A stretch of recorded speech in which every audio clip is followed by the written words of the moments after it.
जा रहे थे और अचानक नींद आ गई। पूरी रात उनको लगा अचानक नींद आ गई, तो पार्श्व में बैठे हुए जनों ने सावधान किया, तो फिर गाड़ी से उतरे, मुख धोया। फिर ऐसा हुआ कि 15-20 मिनट सत्य कहते हैं, वो कह रहे थे हम धाम में खड़े हैं, एक शब्द भी झूठ नहीं बोले, मुझे होश ही नहीं रहा और मेरी गाड़ी कैसे चलती रही। 15-20 मिनट बाद जब चेतना आई तो घबरा गए कि गाड़ी कौन चला रहा था।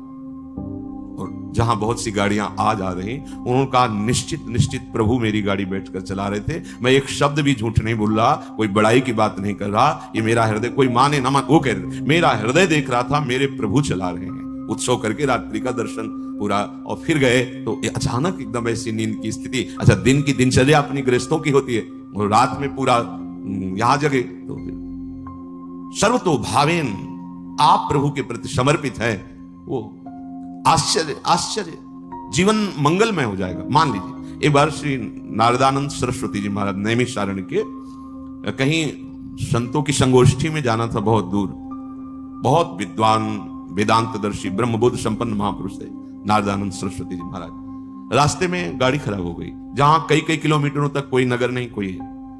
अब वहां संतों की सभा में पहुंचना था, कैसे?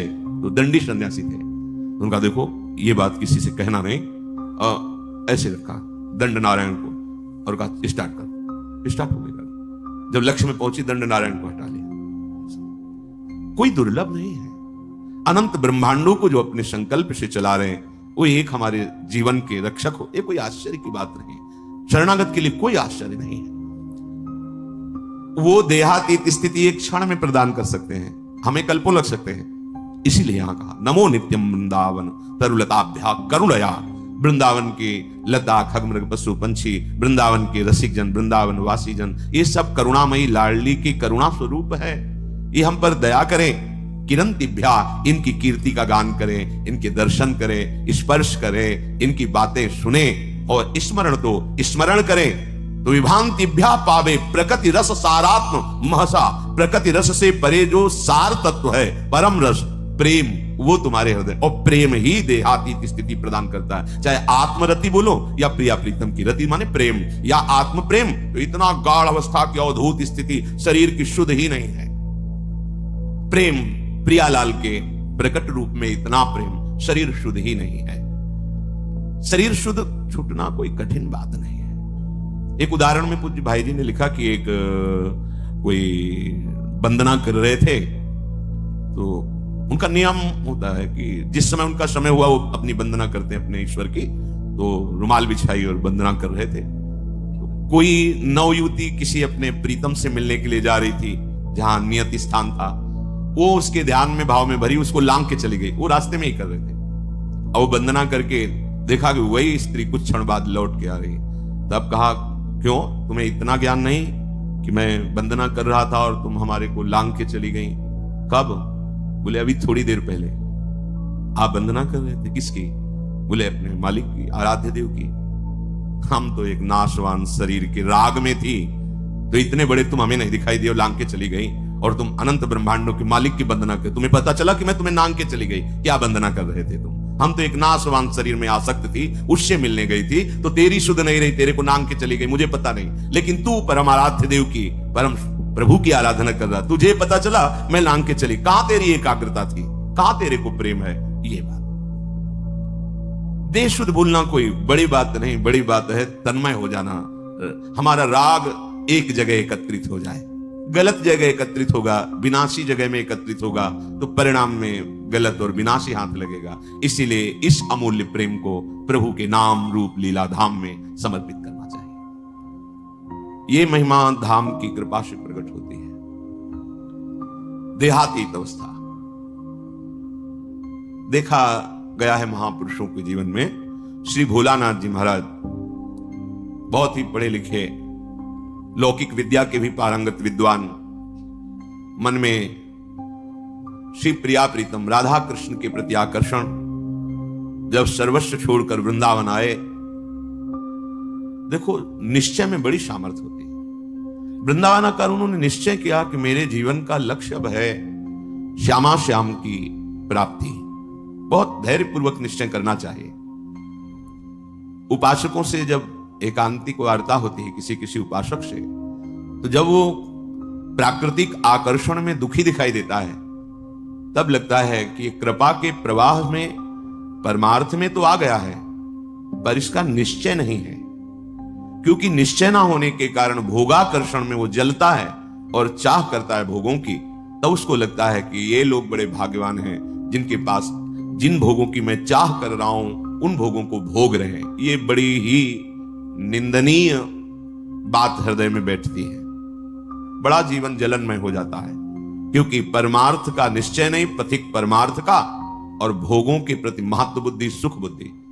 इस स्थिति के साधक को चाहिए धैर्य पूर्वक सत्संग सुनकर विवेक के द्वारा ये निश्चय करे कि मेरा सौभाग्य कितना बड़ा, हमें धाम मिला, ना जानते हुए ना चाहते हुए परम मार्ग मिला। बिल्कुल कहीं ऐसी कोई साधना नहीं, पर प्रिया प्रीतम के प्रेम मार्ग के पथिक कहलाने का सौभाग्य मिला। संसार के प्रपंचों में महान क्लेशों में पिसते हैं जीव, प्रभु ने निकाल दिया, कोई जिम्मेवारी नहीं, एक ही जिम्मेवारी है, अपनी श्वासों को प्रभु के चरणों में अर्पित कर दो। समस्त प्रपंचों से रहित परम स्वतंत्र जीवन भगवत मार्ग का। पर आप समझ नहीं पा रहे, आपको लगता है कि इन भोगों को भोगने वाले चतुराशी जी का गान, चतुराशी जी का मनन, प्रिया प्रीतम के मंत्र नाम का रटन, धीरे धीरे इतनी उदासीनता बनी, किसी से मिलना जुलना, किसी के घर भिक्षा के लिए जाना, ये सब बंद कर दिया। बस यमुना जी के किनारे श्रीमद चतुराशी जी का गायन, मंत्र का जप, प्यारे जू के ध्यान में। शाम के सेवा कुंज दर्शन करने जाते, बंदरों को जो चना डाला जाता है उसकी जो ठुड्डियां पड़ी होती है, अर्थात जो बंदर भी नहीं खाते थे बहुतायत चना, वो उठा लिए मुट्ठी दो मुट्ठी और यमुना किनारे बैठकर उनको चबा लिया। रात दिन भजन। ऐसी स्थिति कि अब तो रहा नहीं गया, चिल्ला चिल्ला के रोते, हा स्वामिनी, हा लाडली, प्रेम की पीर उनके हृदय की वाणी जी में लिखी, हा लाडली, हा प्रियाजू। ब्रजवासी जन सुनते तो प्रार्थना करते प्रियाजू से कि अगर हमारे कोई सुकृत है तो लाडली आप प्रसन्न हो जाओ, बाबा को दर्शन दे दो। इतनी विकलता, इतना रुदन। दिन राधा वल्लभ जी के श्रीअंग के दर्शन करने गए, भाव में भरे निहार रहे थे, होली उत्सव चल रहा था। प्रियाजू के पार्षद बड़ी बड़ी पिचकारियों से रंग डाल रहे थे। अहो भाग्य होता है जिनके ऊपर रंग पड़ता है, संसार का रंग तो पड़ ही रहा है। अहो भाग्य उनके जिनके सामने प्रभु विराजमान है और फिर उनके पार्षद जन उन्हीं कर कमलों से जिनसे श्रीअंग सेवा करते हैं वो रंग डालते हैं, गुलाल डालते हैं। शमी पीछे भर की पिचकारी मारी लीला श्री जी की, उनके कान में सीधे गई, पर्दा फट गया, रंग युक्त जल अंदर। जो श्रीपाद करे जीवन ने वो मृत प्रायो, देहादो निरहम ममा, देह भाव से अतीत, अहमता ममता शून्य स्थिति प्रेममयी। अब वो जल पीड़ा देता है, पक जाता है, फिर उसमें कीड़े पड़ जाते हैं, कोई किसी से नहीं कहना। सेवा कुंज दर्शन करने गए तो ऐसे कीड़े, जो लोगों ने देखा तो अरे बाबा तुम्हें तो बड़ा कष्ट है। कुछ नहीं, श्री जी की लीला है ऐसा। नहीं, उस समय मथुरा जाना पड़ेगा। बहुत जब प्रार्थना राजी हो गए, ये भी श्री जी की लीला। रोग रूप से प्रभु आए हैं तो औषधि रूप से उनकी पूजा हो, ले गए। डॉक्टरों ने देखा, कहा इनका तो बड़ा ऑपरेशन होगा क्योंकि सड़न हो गई बहुत दिन से।